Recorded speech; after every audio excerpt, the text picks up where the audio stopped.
Shri Venkateswara gold తాకట్టులో ఉన్న మీ బంగారాన్ని విడిపించి కొనబడును.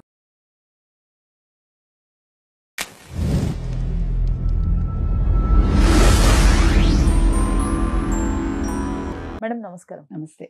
మేడం 1000 రూపాయలు గణేష్ చందా ఇవ్వలేదని కుల బహిష్కరణ చేశారు అని చెప్పేసి ఒక మహిళ రోధించిన తీరు సర్వత్రా చర్చనీయాంశమైంది. అసలు ఏంటిది 1000 రూపాయలకి చందా కోసం కుల బహిష్కరణ ఏంటి? ఇలాంటివి జరుగుతుండటం వల్లనే ఈ మత మార్పిళ్ళు అనే వాళ్ళకి ఇంకా ఎక్కువ అవకాశం దొరుకుతుందంటారా? ఇవాళ సిద్ధరామయ్య గారు కూడా ఒక కమెంట్ చేశారు, చూసారా మీరు? సమానత్వం ఉంటే సంఘంలో వాళ్ళు మత మార్పిడి ఎందుకు చేసుకుంటారు అని వాళ్ళు ఒక ముఖ్యమంత్రి మాట్లాడారు, కర్ణాటక ముఖ్యమంత్రి. అంటే నేను అనేది ఏంటంటే, ఇప్పుడు పూజలు అనేవి మనకి ఇష్టమై మనం చేసుకుంటున్నాం. చందా అనేది ఇష్టమైతేనే ఇస్తారు. ఇప్పుడు మా బిల్డింగ్లో ఒక ఆవిడ రెగ్యులర్గా చందా ఇచ్చేవారు, మొన్న ఇవ్వలేదు ఆవిడ. దానికి ఒక రీజన్ ఉంది. ఆవిడ ఏమన్నారు, మీరు ఇంతలా డీజిల్ పెడుతుంటే నేను ఇవ్వనంత ఆవిడ. షీ హ్యాస్ ఎ రైట్, అది కరెక్ట్ కూడా. ఎందుకంటే ఆ సౌండ్ ఆవిడకి ఆల్రెడీ సమ్ ప్రాబ్లం ఉంది, దానివల్ల ఆవిడ ఇరిటేట్ అయిపోతున్నారు. వెళ్ళి చెప్తూనే ఉంటాము పెట్టద్దని. మన డీజిల్ పెట్టద్దన్నారు, కానీ ఎక్కువ తగ్గిందా తెలియదు, నాకు తగ్గినట్టుంది కొంచెం. సో అంటే నేను అనేది ఏంటంటేనండి, ఈ మీరు అన్నట్టుగా మత మార్పిడులు ఎందుకే జరుగుతాయి? కుల వివక్ష వద్దు, మత వివక్ష వద్దు అనుకుంటూనే మనం ఎందుకు ఇట్లా చేయటం?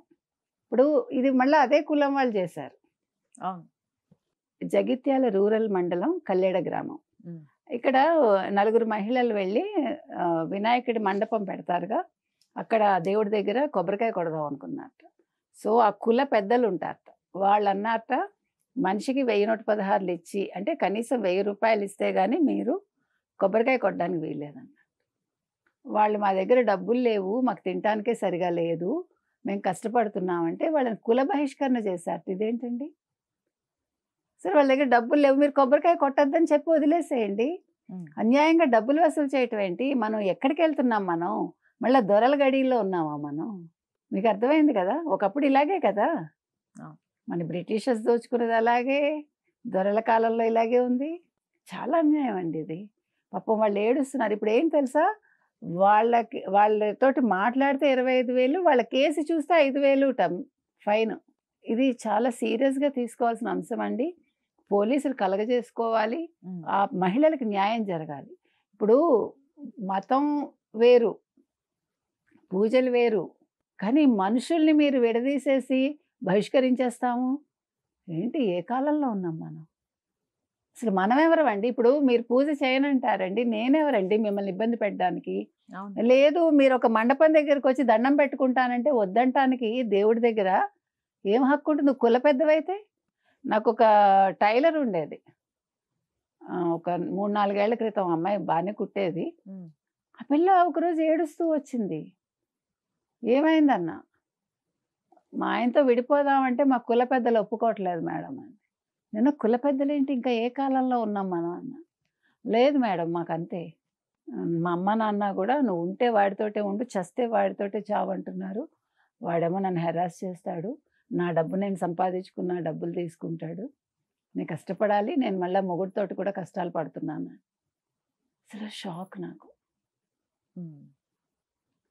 ఇవి చాలా కులాల్లో ఉన్నాయటండి ఇట్లా. ఇంకా అంటే ప్రతిదానికి ఫైన్ వేసేస్తారనమాట వాళ్ళ మాట వినకపోతే. ఓకే, ఇది తప్పు కదా. ఇలాంటి కులాలు ఎందుకండి, ఇలాంటి మతాలు ఎందుకండి? మనకు వద్దు, అలాంటి పూజలు వద్దు.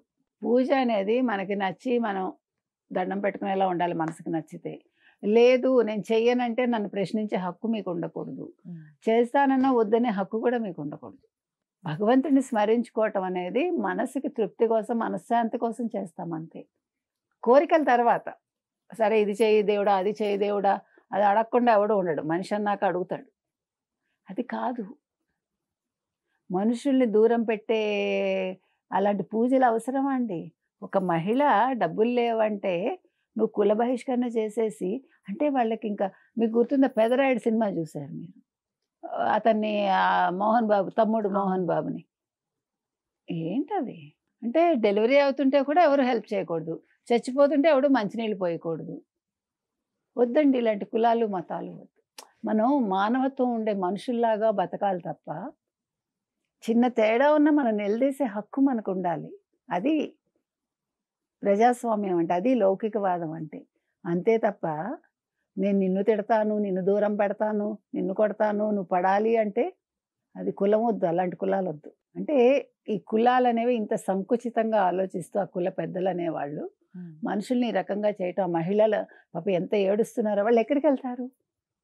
మీరు ఇందాక అన్నట్టుగా ఇప్పుడు వాళ్ళు మతం మార్చుకుని వెళ్ళిపోతే అప్పుడు మీరు ఒకరోజు చెప్తున్నా ఇవాళ ఆ 4 కుటుంబాలు, ఆ 4 మహిళలు సివియర్గా తీసుకుని దీన్ని సీరియస్గా తీసుకుని వాళ్ళు మత మార్పిడి చేసుకున్నారు అనుకుందాం.